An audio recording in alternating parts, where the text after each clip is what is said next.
Hello everyone. आज हम class 7th में एसएसटी पढ़ने वाले हैं।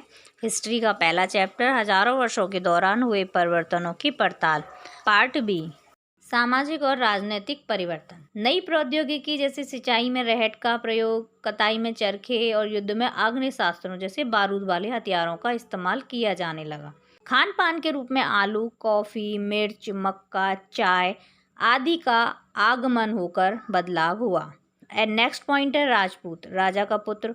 राजपूतों का उदय हुआ। मराठा, सिख, अहोम, जाट, कायस्थ आदि का भी महत्व बढ़ा। राजनीति में किसान तथा अन्य समुदाय वर्गों में बट गए थे, जिन्हें आर्थिक आधार पर ऊंच नीच में बांटा जाता था। परंतु जाति व्यवस्था स्थायी नहीं थी। सत्ता, प्रभाव और संसाधनों के आधार पर जातियों के दर्जे बदलते रहते थे। जातियां स्वयं अपने नियम बनाती थीं, जिसका पालन जाति पंचायत द्वारा कराया जाता था। क्षेत्र तथा साम्राज्य। कई क्षेत्रों के अपने अपने भौगोलिक आयाम तय हो चुके थे और उनकी अपनी अपनी भाषा एवं सांस्कृतिक विशेषताएं स्पष्ट हो गई थीं। चोल, खिलजी, तुगलक और मुगल जैसे राजवंश जैसे क्षेत्रीय राजाओं का भी विकास हुआ था।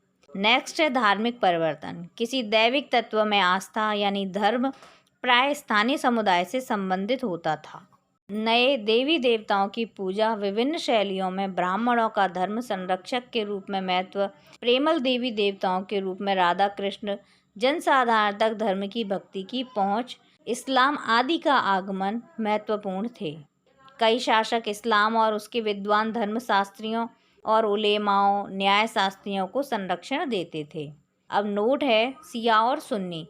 सिया पैगंबर साहब के दामाद अली को अपना नेता मानते थे। सुन्नी ये खलीफाओं को मानते थे।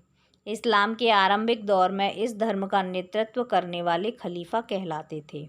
नेक्स्ट नोट है इस्लामी न्याय सिद्धांत। भारत में हनफी और सफ़ी नाम के इस्लामी न्याय सिद्धांत चलते थे। नेक्स्ट नोट है 700 से 1750 ईस्वी तक लगभग 1000 सालों तक के कालखंड को मध्यकालीन भारत का इतिहास कहा गया है।